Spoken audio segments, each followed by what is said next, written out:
Assalamualaikum warahmatullahi wabarakatuh. Hai kaca Waalaikumsalam. bacem semua, jumpa lagi dalam acara Serutu Seru-seruan karo Bea Cukai Purwokerto edisi spesial Ramadan.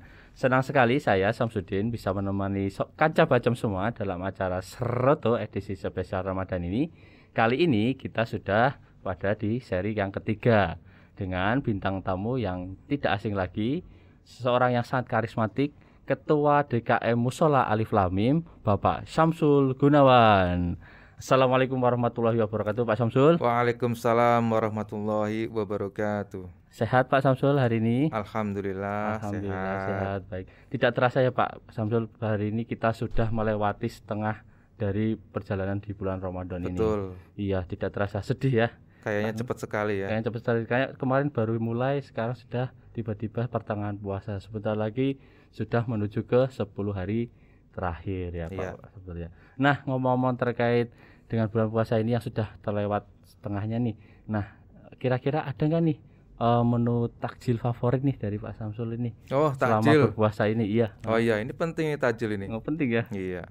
Karena ini appetizer. Ketika Appetizer. kita lapar-laparnya, lihat Hmm. takjil kesukaan kita, wah luar biasa itu kan. Luar biasa nikmatnya ya. Memang Iya, kalau kenikmatan berpuasa seperti itu ya. Betul. Ketika berbuka. Saya dari dulu takjil favorit saya itu somai. Oh, susu somai ini. Somai. Iya. Ya.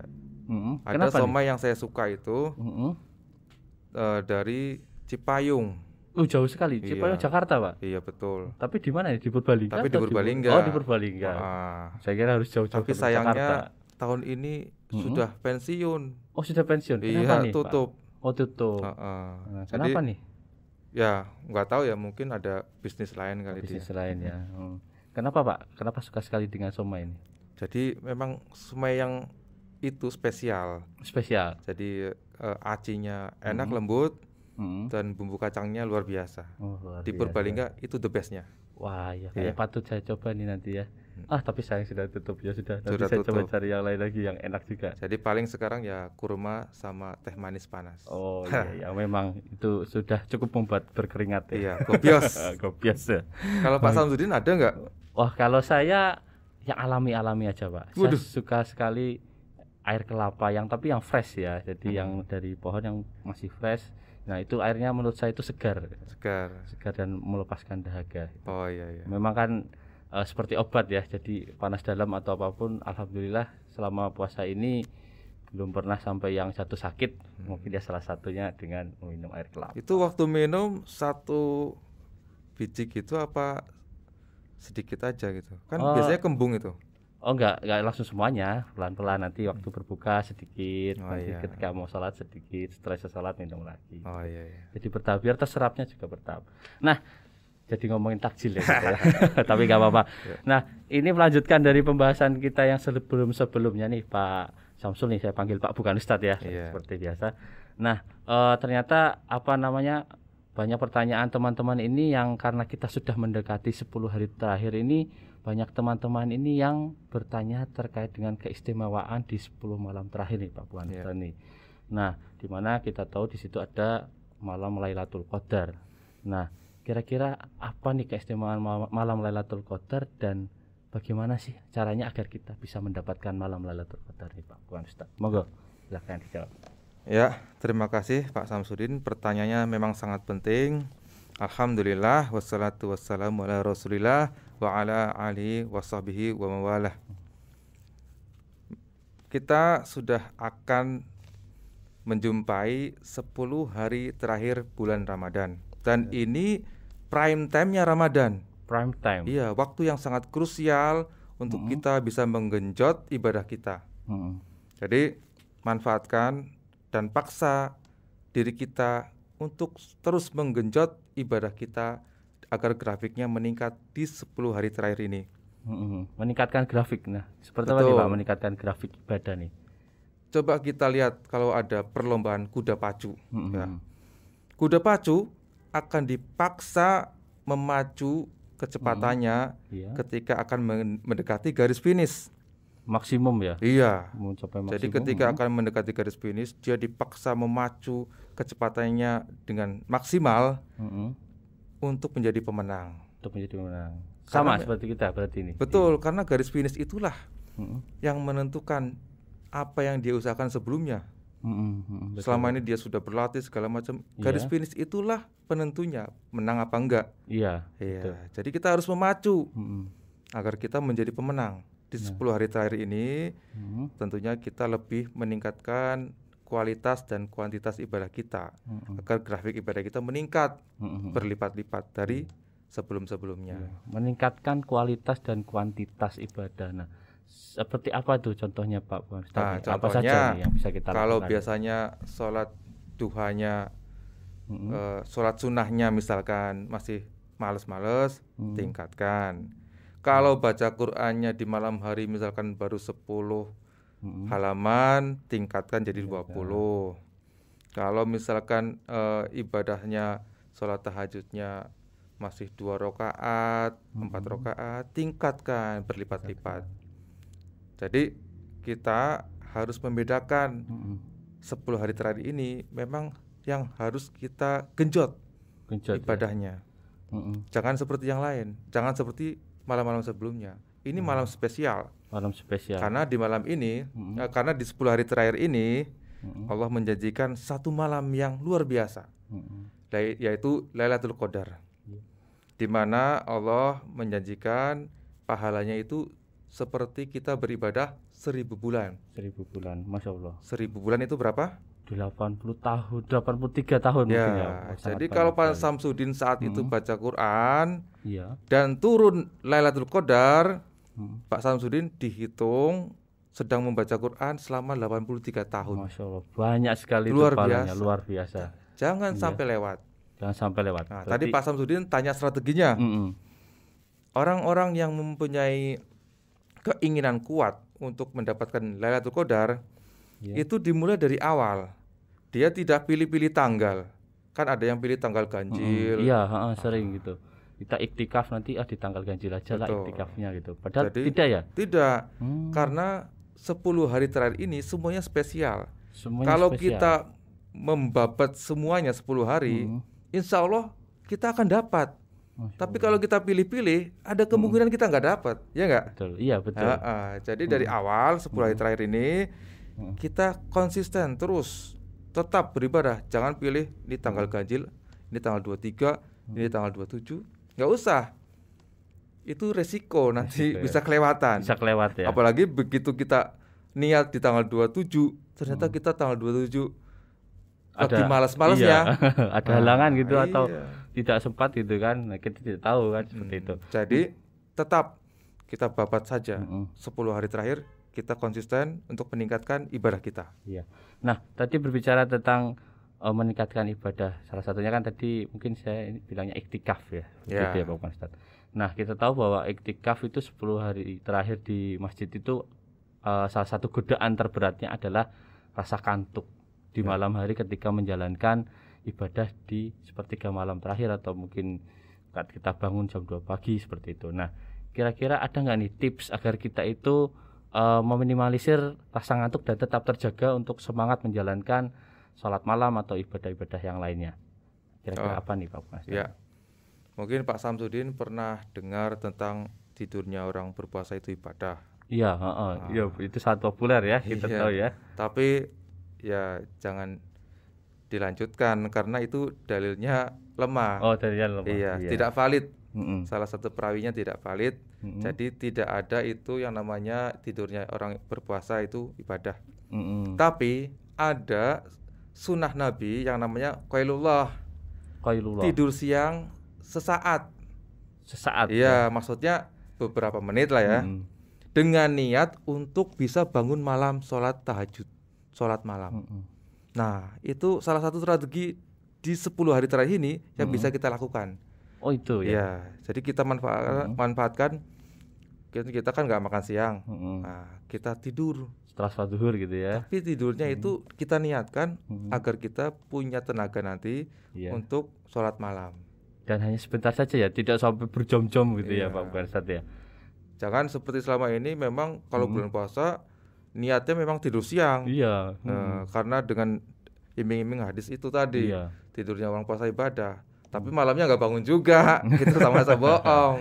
Iya, berarti yang betul kita harus niatkan bahwa tidur siang kita itu untuk istilahnya meningkatkan menyiapkan stamina diri, untuk stamina malam kita hari. untuk menghadapi ibadah di malam hari. Iya. Masya Allah, ternyata tidur diperbolehkan tapi tidak boleh terlalu lama seperti itu. Baik. Nah, gini Pak Samsudin, kita memang butuh strategi. Karena malam ini tidak boleh terlewatkan. Ya, Allah sekali menjanjikan 1000 bulan pahalanya. Bayangkan, Allah tidak menyuruh kita mencari di 30 hari. Iya. Hanya di 10 hari terakhir. Sudah Allah worth it kan? Iya kan? Petunjuk. Sangat worth it. Sangat worth it. Iya, kita hanya disuruh mencari di 10 hari terakhir, bukan di seluruh bulan. Iya. Dan ganjarannya satu malam diganjar 1000 bulan. Worth it sekali. Worth it sekali. Kalau ini saja sampai terlewat, sayang sekali. Sayang sekali.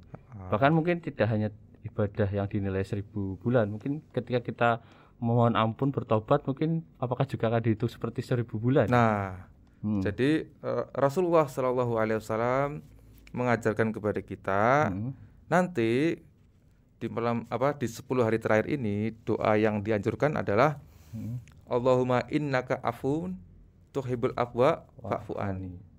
Allahumma innaka afun tuhibbul afwa fa'fu anni. Artinya, Pak? Ya, jadi ya Allah, maafkanlah aku, Engkau mencintai memberi maaf, maka maafkanlah aku. Masya Allah, seperti itu ya. Jadi Allah akan memaafkan kita, mengampuni kita kalau kita berdoa seperti itu. Dan kalau saat itu Lailatul Qadar datang, luar biasa. Masya Allah. Begitu sayangnya Allah pada kita ya Pak, saja. Begitu banyak keistimewaan, kemudian kemudahan yang Allah telah berikan, di mana di malam-malam terakhir itu ada malam Lailatul Qadar yang kita ibadahkan, dinilai ibadah dan banyak diampuni dosa-dosanya. Masya Allah. Setelah membahas tentang malam Lailatul Qadar nih, kita juga tidak tidak asing lagi dengan istilah bahwa bulan Ramadan adalah saat yang tepat untuk memanjatkan doa, karena insya Allah doa itu akan diterima oleh Allah Subhanahu wa Ta'ala. Apa benar nih Pak Buanistan nih, kalau doa-doa yang kita panjatkan di bulan Ramadan ini pasti Allah akan terima? Ya, bagus sekali Pak Samsudin. Memang momen Ramadan ini ada kaitannya dengan doa, karena Allah Subhanahu wa Ta'ala berfirman di ayat 183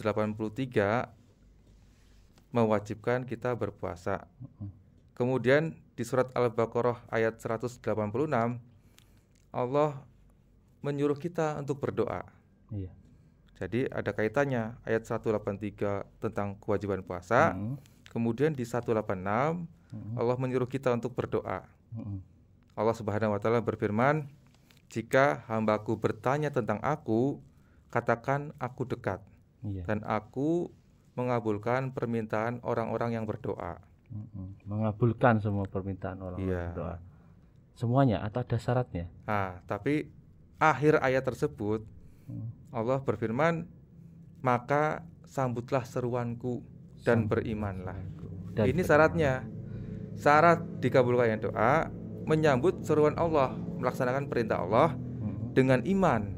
Jadi tawakal kepada Allah. Yakin bahwa Allah adalah Ar-Razzaq Dzul Quwwatil Matin, pemberi rezeki yang sangat kokoh. Allah memberikan semuanya. Allah akan mengabulkan doa kita. Allah yang maha kuat, Allah yang maha segalanya. Iya. Baik. Terkait dengan doa yang dikabulkan nih Pak Ustaz, seringkali mungkin kita jumpai bahwa ada orang yang ibadahnya rajin, sholatnya rajin, kemudian dia berdoa, ternyata doanya itu tidak langsung dikabulkan. Nah itu bagaimana tuh Pak Ustaz? Apakah memang doanya tidak dikabulkan atau Allah mempunyai jalan lain atau seperti apa nih Pak Ustaz? Iya. Mungkin ada yang merasa seperti itu ya. Iya, sering kan mungkin ya. Iya. Jadi tadi Allah sudah berfirman akan mengabulkan permintaan-permintaan orang-orang yang berdoa. Iya. Allah mengabulkan permintaan dengan 3 cara. Yang pertama, Allah akan kabulkan doa seseorang di dunia. Misalkan Pak Samsudin minta apa, langsung di dunia dikasih. Minta lulus masuk stan, dapat. Ya. Alhamdulillah. Itu di dunia. Mm-mm. Ini yang banyak orang pengen ya kan. Mm-mm. Tapi yang kedua, Allah menyimpannya untuk akhirat. Disimpan. Jadi Pak Samsudin berdoa, kok lama nggak dikabulkan ini? Seolah-olah. Iya. Padahal itu disimpan oleh Allah, tetap diterima. Tapi disimpan untuk akhirat nanti. Nah, di akhirat nanti doa jauh lebih penting dari di dunia. Karena nanti di akhirat kita tidak bisa berdoa lagi. Karena bukan waktunya untuk ibadah. Iya, betul. Ibadah itu di dunia. Di akhirat adalah hari pembalasan, hari perhitungan. Tidak ada lagi kesempatan untuk berdoa. Iya. Kalau kita punya tabungan, itu luar biasa, sangat penting. Membantu kita, jauh menolong lebih penting kita daripada dunia. Masya Allah. Istimewa ya justru. Ada lagi yang ketiga, cara Allah mengabulkan dengan mengganti terhindar dari musibah yang seharusnya terjadi menimpa orang itu. Seperti itu. Seperti apa nih Pak Ustaz? Misalkan ada supir Grab. Dia berdoa di pagi hari, ya Allah, saya butuh 500.000. Semoga hari ini saya dapat 500.000. Ya kan? Ada kan misalkan seperti itulah ya. Ternyata sampai sore jam 4:30 misalkan mau pulang, ada order. Iya. Nah ini pas ini, baru dapat 400, ada order bisa 1. Iya, 500. 4:30. Nah, kan maghrib mau pulang. Iya. Misalkan ke Aji Barang. Tapi ternyata dibatalkan sama calon penumpang. Terus dia memutuskan untuk pulang. Iya, sedih dong. Aduh, dibatalin gitu kan. Jadi dong dapat cuma 400.000 dapatnya. Padahal tadi berdoanya 500.000 nih. Nah, terus kira-kira. Tapi di tengah perjalanan dia dapat kabar. Iya. Arah ke Aji Barang ada tabrakan beruntun. Ada oli tumpah misalkan gitu. Iya, di sore bisa itu terjadi ya. Kan? Iya. Nah, dia merasa itu sangat pas dengan jam ketika saya harusnya dapat orderan tadi. Ketika saya sampai ke sana, kecelakaan itu pas di menit yang sama. Masya Allah. Jadi dia terhindar dari kecelakaan beruntun. Iya. Yang bisa mungkin terjadi. Iya, mungkin saja terjadi. Nah, kalau kecelakaan terjadi, bukan dapat 500.000, padahal kurang cuma 100.000 ya. Iya. Bisa habis berapa juta? Mobil rusak, mungkin badan juga ya walau libur, libur nggak narik berapa hari. Justru ruginya banyak ya. Itulah Allah mengabulkan doa dengan mengganti terhindar dari musibah yang seharusnya menimpa. Iya. Masya Allah. Jadi pada intinya adalah Allah menyuruh hambanya untuk senantiasa berdoa kepada Allah Subhanahu Wa Taala karena Allah berjanji akan mengabulkan doa itu. Nah, kira-kira ada hadisnya nggak nih Pak? Dikaitannya dengan Ramadan ini ada sebuah hadis yang berkaitan dengan bulan puasa. Terkait dengan puasa dan doa nih.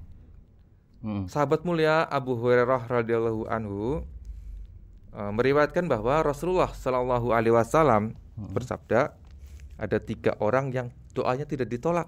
Tidak ditolak dan pasti diterima. Ya, yang pertama pemimpin yang adil. Yang kedua orang yang puasa sampai dia berbuka. Puasa sampai berbuka. Yang ketiga orang yang terzolimi. Nah, yang kedua ini yang hubungannya dengan kita sekarang Ramadan ini. Orang yang berpuasa sampai dia berbuka, dari terbit fajar sampai maghrib, doanya tidak ditolak. Ini kan sayang kalau kita lewatkan dengan hanya hal yang sia-sia. Padahal kita tinggal angkat tangan berdoa. Masya Allah. Karena Allah akan mengabulkan orang yang sudah angkat tangan berdoa. Allah malu kalau tidak mengabulkan orang yang sudah angkat tangan untuk berdoa dan menolak doa itu. Allah malu. Sedang berpuasa ya, lemas-lemas begitu ya.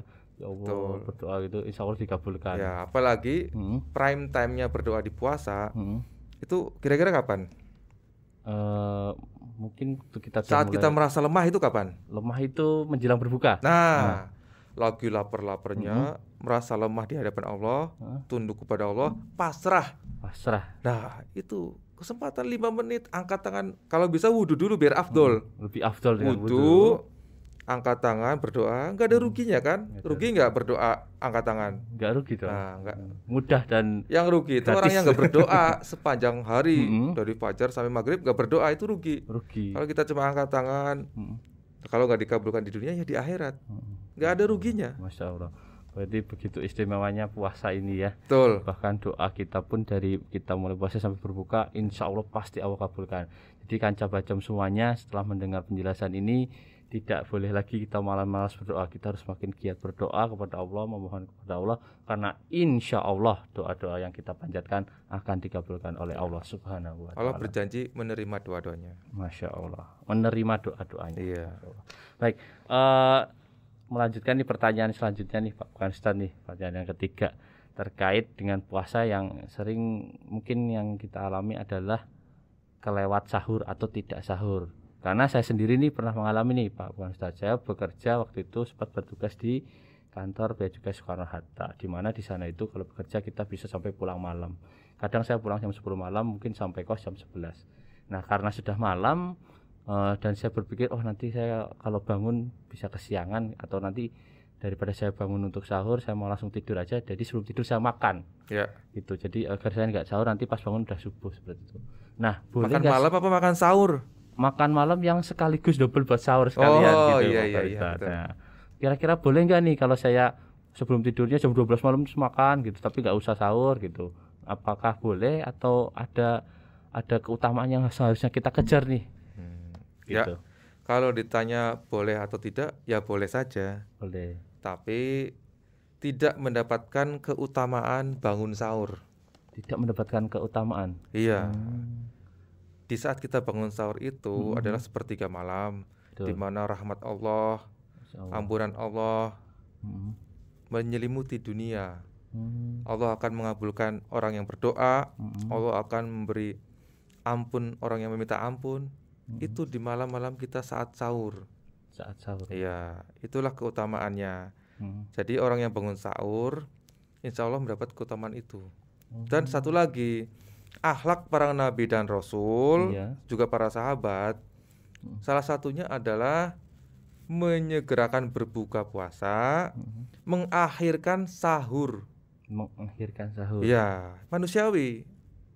Karena ketika azan maghrib berkumandang, di detik-detik terakhir, di awal-awal, detik-detik awal, kita harus segera berbuka.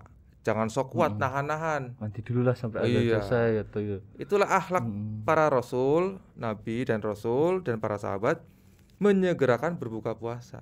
Di detik-detik awal langsung buka. Begitu mendengar Allah. Tapi kalau sahur anti klimaknya.